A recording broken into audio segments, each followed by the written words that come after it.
Assalamualaikum warahmatullahi wabarakatuh. Saudara-saudara sekalian, pada kesempatan ini saya akan membahas tentang hak dan kewajiban dalam Islam. Sebagaimana kita ketahui bahwa dalam kehidupan kita itu meyakini bahwa kita memiliki hak dan itu secara faktual begitu adanya bahwa setiap manusia itu memiliki hak. Dan begitu juga kita juga memiliki kewajiban. Di samping memiliki hak, kita sebagai manusia memiliki kewajiban pada diri kita, pada lingkungan kita, dan kewajiban kita kepada Sang Pencipta kita.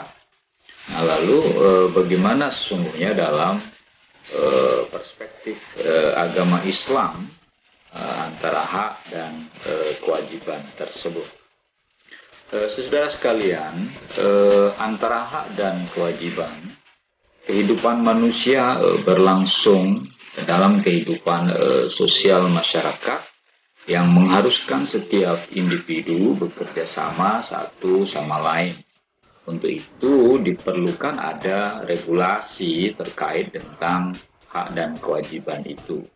Suatu yang bersifat primer dalam menjaga kelangsungan hidup manusia, baik antar individu maupun masyarakat, merupakan hak pada mereka, baik individu maupun masyarakat, hak atas pelayanan kesehatan, hak atas pekerjaan, dan sebagainya. Jadi, kita memiliki hak, kita juga memiliki kewajiban, dan dalam hal ini kita perlu memahami hak itu apa. Hak itu pada dasarnya merupakan sesuatu yang dimiliki oleh manusia sejak lahir dan sesuatu yang dimiliki atau diterima oleh manusia karena sebab tertentu. Jadi dengan kata lain, hak ini pada dasarnya walaupun sesuatu yang dimiliki, tetapi pada dasarnya dia sudah melekat pada diri manusia. Jadi hak yang dimiliki oleh seorang pada hakikatnya merupakan salah satu bentuk perlindungan ya terhadap keberadaan atau eksistensi dan martabat manusia sebagai makhluk individu dan sebagai makhluk sosial dalam kehidupan bermasyarakat. Orang yang punya hak bisa menuntut dan bukan saja mengharapkan dan menganjurkan bahwa orang lain akan memenuhi dan menghormati hak tersebut. Lalu hak-hak utama manusia dalam perspektif Islam itu seperti apa? Paling tidak ada empat ya hak utama manusia ya, dalam perspektif Islam. Yang pertama adalah hak hidup atau hakul hayat. Setiap manusia mempunyai hak hidup. Hak hidup ini merupakan hak asasi manusia yang melekat. Hak hidup membawa kepada dua kewajiban. Wajib bagi setiap orang menjaga hak hidupnya dan mempergunakan hidupnya untuk kebaikan dirinya dan kebaikan orang lain. Maka kalau seandainya ada bayi yang dibunuh oleh orang tuanya, ya, atau ada orang membunuh orang lain, nah itu dianggap dan dinyatakan di mata hukum sebagai sebuah pelanggaran hak. Kenapa? Karena setiap manusia mempunyai hak untuk hidup, sehingga pembunuhan atau menghilangkan nyawa seseorang tersebut itu dianggap sebagai pelanggaran hak. Lalu yang kedua, hak kemerdekaan, hakul hurriyah. Kemerdekaan mengandung arti kebebasan manusia berbuat menurut kehendaknya. Kebebasan yang dimaksud di sini bukan kebebasan yang mutlak, tapi kebebasan yang terbatas tentunya. Artinya, ketika manusia bebas untuk merdeka, memerdekakan dirinya dari penjajahan, dari kungkungan, ya, dari penindasan, itu hak yang melekat sesungguhnya. Seperti negara kita ini, misalnya tahun 45 kita merdeka, itu adalah hak bangsa kita melepaskan diri dari cengkraman penjajah. Nah, hak tersebut tentu saja memiliki kebebasan untuk kita melakukan, mengelola, mengolah isi alam kita dan berdaulat atas negara kita, dan itulah hak yang melekat sebagai sebuah bangsa dan negara. Namun kebebasan di sini tentu harus dipahami kebebasan yang terbatas. Bukan berarti begitu kita mentang-mentang kita sudah merdeka lalu kita melakukan sesuatu sebebas-bebasnya tanpa ada aturan nikah, tentu saja tidak. Kebebasan yang dimiliki oleh manusia tidak boleh mengurangi atau mengganggu kebebasan orang lain. Bebas kita berekspresi bukan berarti bebas mengganggu orang lain sehingga menghina ya orang lain. Kebebasan manusia pada dasarnya ada batasnya, yaitu dibatasi oleh peraturan perundangan atau kaidah moral. Lalu yang ketiga, hak memiliki atau hakul malik.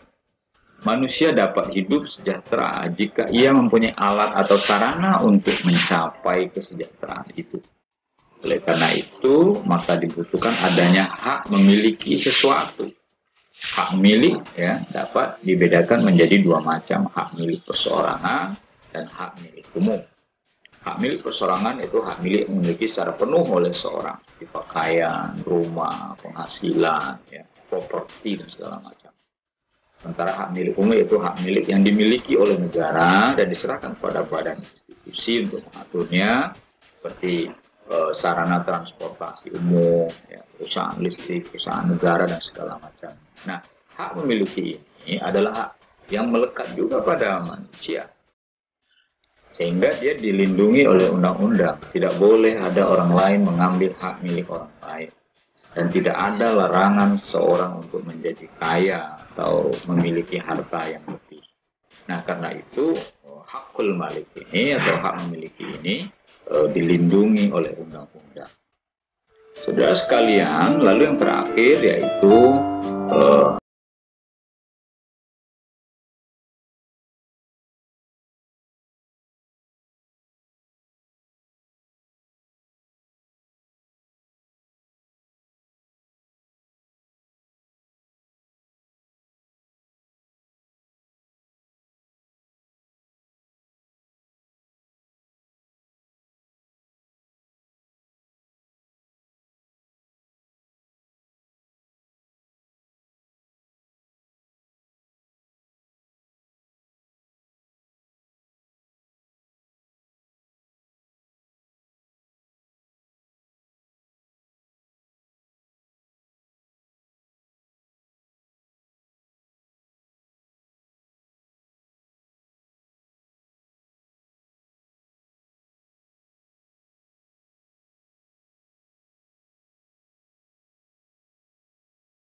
pahala yang begitu banyak pada kita.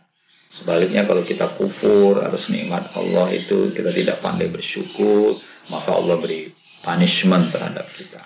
Mungkin sejarahnya bisa kita lihat bagaimana Qarun ya mendapatkan punishment dari Allah karena kekufuran di atas nikmat, yang tidak mau berbagi kepada orang yang harus dibantunya, sehingga dia beserta hartanya ditenggelamkan oleh Allah. Lalu berdoa kepada Allah, maka memohon, meminta, bermunajat hanya kepada Allah, itu adalah kewajiban kita. Sehingga ketika kita punya masalah, kita punya kesulitan hidup, punya problem yang harus kita selesaikan, mohonlah kepada Allah agar Allah memberikan jalan keluarnya, tentu diiringi dengan usaha untuk menyelesaikan semua itu.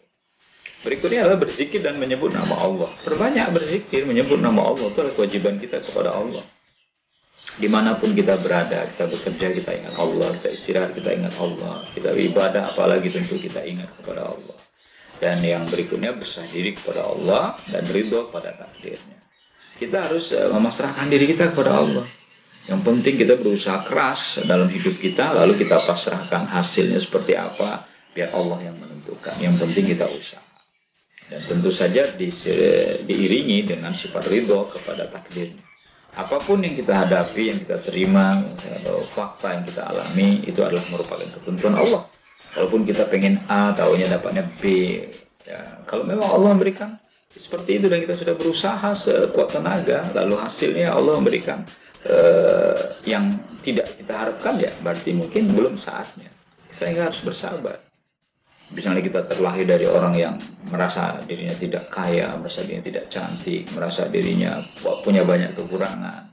Ya, itu ketentuan Allah. Karena ketentuan Allah itu sudah ada sebelum kita dilahirkan. Sehingga kita tinggal berusaha untuk menerima itu dengan lapang dada, dengan berusaha melakukan yang terbaik yang bisa kita lakukan sejauh tidak bertentangan dengan ajaran agama kita. Lalu kewajiban berikutnya adalah kewajiban ikuti sunnah.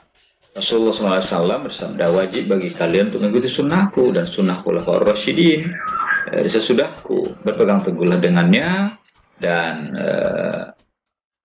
gigitlah ia dengan geraham-geraham, jauhilah perkara-perkara yang diada-adakan, karena semua yang ada diadakan dalam hal agama adalah bid'ah dan setiap bid'ah adalah sesat. Ini adalah wajib bagi kita untuk mengikuti sunnah Rasulullah dan khulafaur rasyidin dan ulama yang setelah khulafaur rasyidin hingga ulama-ulama yang ada pada saat ini. Kenapa? Karena mereka adalah pewaris dari Nabi. Al-ulama warasatul anbiya. Ulama itu adalah pewaris dari Nabi. Sehingga kita mengikuti apa yang disampaikan oleh ulama yang bisa memberikan tafsir, memberikan pandangan terhadap Al-Quran dan sunnah Nabi. Nah, jauhi perkara yang diada-adakan, maksudnya yang memang bertentangan dengan sunnah. Bukan berarti Rasulullah dulu tidak makan nasi, lalu kita makan nasi, wah ini bid'ah. Tidak dalam hal konteks seperti itu. Karena Rasul sendiri katakan, antum a'lamu bi umuri dunyakum. Kalian lebih tahu urusan dunia kalian. Karena kita hidup di masa, di zaman yang berbeda. Kecuali misalnya yang dalam ibadah-ibadah yang Rasulullah mengajarkan sudah jelas tuntunannya, lalu kita rubah-rubah tuntunan itu. Tapi kalau terkait dengan konteks kehidupan kita